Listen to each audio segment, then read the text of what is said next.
Kasama po natin ang acting director ng PNP Forensic Group. Ukol pa rin po dito sa mga buto na nakita po dyan sa may Taal Lake. 1,400 to 2,000 na buto daw ang na-recover po dyan. Ngayon tanungin natin, ito ba ay tinitignan nila na may kaugnayan doon sa mga nawawalang sabungero? Gaano ho ba kaimportante ang isyong ito? Mga kapatid, ito po ay napaka-importante kasi ito ay magiging bahagi ng ebidensya para doon sa prosecution nitong si Atong Ang et al. Ang mga isinasangkot na umano ay mga pangunahing suspect sa pagkawala po ng mga sabungero. Ito ho importante kasi hustisya pinag-uusapan po natin dito at ang kahalagahan po ng tulong ng ating pambansang pulisya. Ito na nga po, kasama natin, kausapin po natin si Police Colonel Pierre Paul Carpio. Magandang umaga po, Colonel. Maupay nga aga sa Manted and Didi Chacha. Maupay man, mano, uswag ka, uswag. Good morning po, salamat po sa panahon ngayong umaga, Colonel. Colonel, ito nga po, kumpirmado no, na human remains po talaga ito pong mga nakitang buto dyan sa Taal Lake. At kailan niyo po ito nakita, sir? Ito po ay, Ma'am Deji, ito po ay simula po nung July 10, noong 2025, ay nangolekta na po ang ating whole government approach. Nag-retrieve po tayo ng mga iba-ibang ebidensya doon. Umabot po ito ng halos 2,000 plus. Pero po nakita po natin at na-examine na mga 1,400 lang po ang human bones na nakita. So dun, out of 2,000 pieces, 1,400 ang confirmed na human remains. So ngayon po, sirs, dumadaan na po ito sa examination para malaman natin kung kanino pong mga buto ito at ilang tao ang nagmamay-ari ng buto. Opo, dumadaan po after po ng collection ng ating mga Coast Guard, ibinibigay po ito sa ating tropa doon sa 4A, which is composed of 8 team na DVI. At dito po ay sinisegregate po yung mga bones natin at mga ebidensya na nakukuha. Kasama na rito yung ibang lubid, damit, animal bones or human bones. Itong human bones po ay nakukonfirm po ito dito sa PNP Forensic Group. Dito po sa tinatawag nating Medical Legal Division. Dito sa Medical Legal Division, ini-examine po natin to by gross examination, anthropology, then pagkatapos po magkakaroon po tayo ng radiology, examination or tinatawag nating x-ray. After x-ray po, dadaan din po ito sa odontology. Pagkatapos po ng odontology ay pupunta na po ito sa DNA examinations. Colonel, sabi nyo nga po July 25 pa po kayo naghahanap, ano? Dahil matagal na po o hindi natin alam kung gaano katagal na itong human remains na ito o mga buto na nakita nyo po dyan sa lawa, may gaano po kalaki yung epekto nito doon sa proseso na ginagawa nyo ngayon para malaman natin kung kanino po talagang remains galing ito at gaano pa po katagal bago malaman kung kanino po talaga o sino nagmamay-ari nito? Ito po talaga ay mahabang proseso.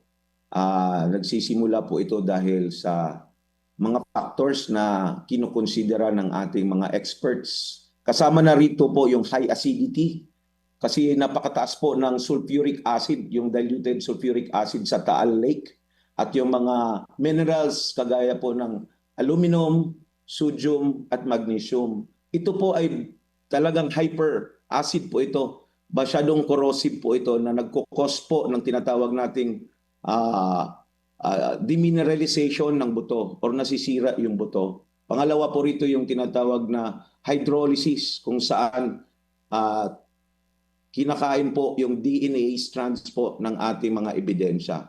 Pangalawang faktor po rito ay yung matagal na immersion doon sa tubig. Nagkukos po ang water molecules, pumapasok po yun sa buto at nagkakaroon po ng hydrolysis ng mga DNA.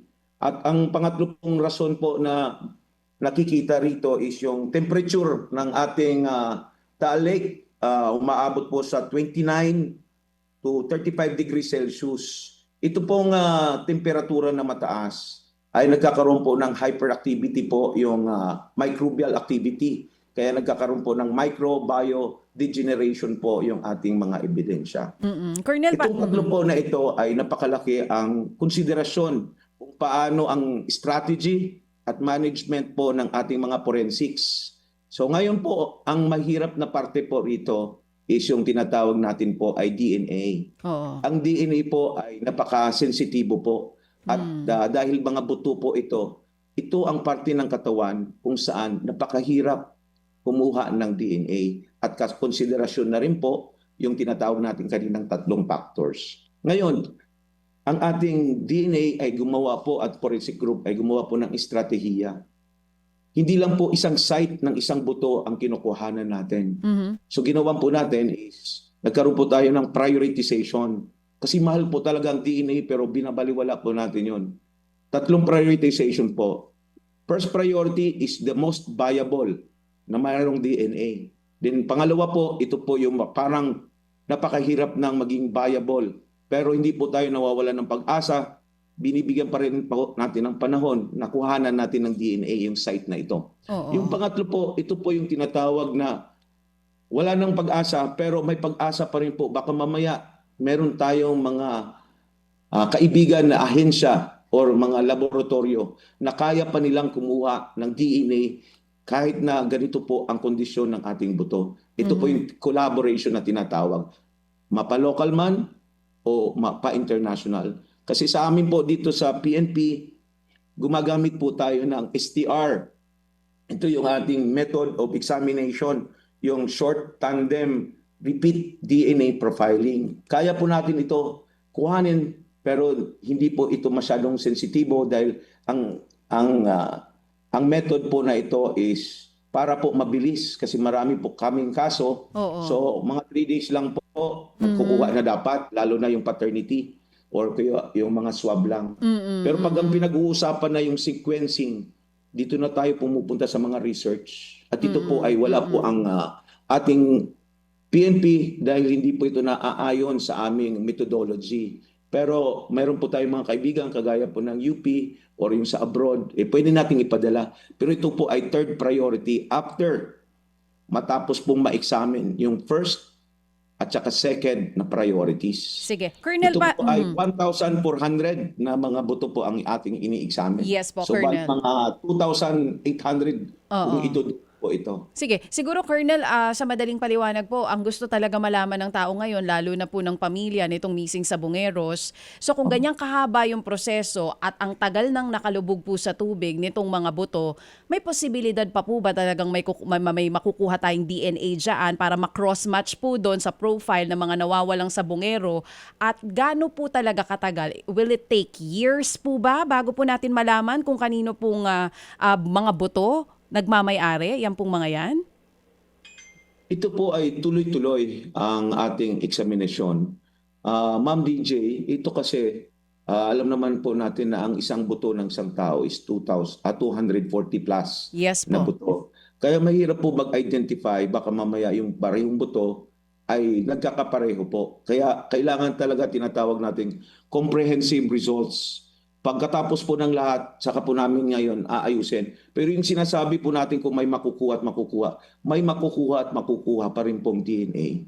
At hindi po tayo titigil hanggat hindi po nakukompleto itong 1,400 at yung mga makukolekta pa po ng ating tropa doon sa Taal Lake ng Coast Guard. In the past po, Colonel, sa mga ganitong pagkakataon, kung meron nang nagawa ang PNP Forensic na kapareho nito pong kaso ng mga missing Sabongero na matagal nang nailubog yung buto sa lawa at yung sinasabi niyo po mga sulfuric acid content and other contents na pwedeng makasira doon po sa remains ng tao. In the past, may nagawa na po ba kayong ganito at gaano po katagal ang inabot ng PNP Forensic bago po nalaman kung sino po ang may-ari ng buto? Ito po talaga, Ma'am DJ, ngayon lang po ito nangyari. At dito pa sa Taal na napakalaki po ng corrosiveness ng character ng ating tubig at napakatagal na pong na-immerse sa tubig yung ating mga ebidensya. Hindi kagaya po ng Marawi ay dry po at nailibing at may intention po tayong kunin so na-preserve ng mabuti yung ating pong iba pang mga na pagkuhanan ng mga ebidensya na buto man or yung mga ibang organs ay nasa state of decomposition pa lamang. Kung nabubuo po at marami pa pong nakukuha. Dito po ay kakaiba. Nasa Taal Lake, napakataas po ng acidity at mayroon na pong mga study na talagang in this kind of character conditions ng ating tubig of high corrosiveness, especially sulfuric acid at iba pang minerals, ay may research na po na mahirap. At yung immersion po niya ay more than 3 years, 2 years, hindi po natin makuha dahil sa napakatagal ng skeletonized na po talaga. At minsan, pinatawag natin non-viable na talaga. Magaan na yung buto. Wala nang bigat, ibig sabihin nawawala na yung laman, pumapasok na po talaga yung tubig. So nagkakaroon po ng hydrolysis yung ating mga ebidensya. Okay. So, tama po ba yung narinig ko? 3 years po yung inaabot minsan para malaman kung kanino po yung remains? Hindi po, ibig sabihin, ganoon, hindi natin malaman kung gaano katagal naka-immersed Oo, sa tubig. yeah. Okay. So, Colonel, since first time po ito nangyari, no, dahil na rin po dun sa nabanggit ninyo, may mga first time nangyari, so hindi talaga alam kung gaano katagal bago natin ma-figure out kung kanino talaga mga remains ito. Yung partnership po ba ng PNP Forensic sa mga DNA testing firms, halimbawa sa Japan at sa University of the Philippines, magpapabilis po ba ng proseso yon? Actually, ang PNP, ang STR na po ang mabilis. Yung sa UP, tinatawag natin po natin na DNA sequencing, ito po ay for research. At may katagalan ng konti at lalong may kamahalan. At iba sa Japan ay ganoon din po. Kaya lang, ito po ay parte ng ating estratehiya. Ito po yung third priority. First priority is yung viable. Second priority is yung less viable or non-viable. But naniniwala tayo na pwede pang makakuha ng iba pang DNA sa ibang parte ng buto. For example, yung long bones, dito po ay kukuha sa kabilang taas at kukuha pa rin dito sa baba ng mga ebidensya. So, ganun po halos 2 times or 3 times po natin kukuhanan ng site ang isang ebidensya. Opo. Colonel, kasi po siguro pinakamainam, bagamat inyo ho na ipaliwanag kung gaano ka-tedious, kahirap po yung prosesong yan. Opo. Yung balita nung isang araw na para bagang sa mga nakuhang mga buto, wala nagtutugma sa DNA sample nung missing sa Bungeros. Can you clarify that? Totoo ho ba yun? Ang ko naman po ay yung 33 na tinatawag nating mga standards ay minamatch po yon. Kaya lang ang amin po, Sir Ted, ay mahirap po magsabi sa ngayon man na ihatag lang mo ang aming results namin without the comprehensive total results ng lahat ng mga buto. Mahaba po pero alam namin darating tayo sa punto na magkakaroon po ng kaliwanagan through scientific means ang mga resulta na ito. So, you cannot say ngayon po ng derechahan na parang wala ng pag-asa. Hindi pa sarado ito. Kumbaga, meron pa rin pong pag-asa yung mga kamag-anak po ng missing sa Bungeros na itong mga nakuha ninyo na mga buto ng tao ay aaralin pa. Hindi pa as in close case ito na wala po kasi ang headline nga dito, no DNA match for bones in Sabongero case. Parang ang dating po kasi wala na silang pag-asa. Manunted, hindi naman po. Unang-una, this is a 5.8 hectares na kinukuhanan. 4 po na quadrant ang kinukolektahan po ng ating Coast Guard. Okay. Sa araw na ito, tuloy-tuloy lang po ang kanilang pangungulekta. Ibig sabihin, hindi lang tayo aabot sa 1,400 na buto. Tuloy-tuloy po ang pagkuha nila. Ang pagkakaalam ko, nasa 2 quadrant pa lang po ang nakukuhanan ng ating mga Coast Guard sa 5 hectares na coverage ng kanilang site po. Ayun. So kumbaga po, kasi nga nawalan na po ng coverage itong paghahanap sa mga human remains, di ba? Napunta na po sa kung saan ang atensyon ng media. So kung July nagsimula ito, 1 taon na ngayon, tuloy-tuloy pa rin po ang ating mga bayani sa Coast Guard sa pagsisid. As we speak, ika nga po. Opo, may 8 team po ang forensic group at saka yung Coast Guard. At tuloy-tuloy lang po ito na halos umabot na po tayo ngayon ng 134 na-dive po sila sa Taal Lake. Alright, sige po. So siguro nga maganda ito na mabalikan din po ng media para din po sa kaukulang coverage kasi nawawalan po ng pag-asa yung iba na mga kamag-anak po ng missing Sabongeros nga sa ganitong mga balita na hanggang ngayon po wala pa rin pong kumbaga konfirmasyon. Sa ngayon ho ba kayo ay pinapatawag na ho ng hukuman o kayo ba'y pinapatawag na po ng depensa para po dito po sa inyong findings na ito? So far naman wala pa po? Opo, ang lead agency po namin ay ang DOJ. Wala pa pong pinapatawag sa atin at wala pa naman pong tigil ang ating forensic group sa pagkukuha at pag-i-examine po ng lahat ng nakukolektang ebidensya. Okay, sige po. So, well, kahit papaano po naman, ang aming pong adhikain nga dito ay maiklaro itong balitang ito dahil sa, alam nyo, sa gitna nga po ng napakaraming ingay ng mga bali-balita ngayon, hindi pa rin po kayo tumitigil para po sa inyo pong responsibilidad sa paghahanap po ng katotohanan sa mga kaso po ng missing Sabongeros. Damong salamat, Colonel. Maupay nga agaman nun, Ted. Kami po sa Forensic Group ay hindi po titigil sa Truth and Justice for Science. Opo. Nagaling sa science po. Opo. Sige po. Thank you po, Attorney. Colonel, sa inyo pong panahon sa aming pong programa. Thank you. Salamat na marami.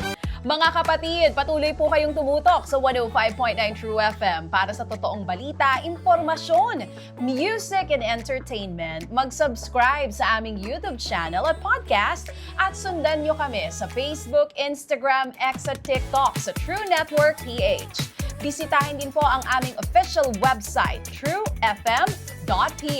At panoorin din kami sa True TV Signal, Channel 19. Kami po ang 105.9 True FM. Laging true sa'yo, kapatid.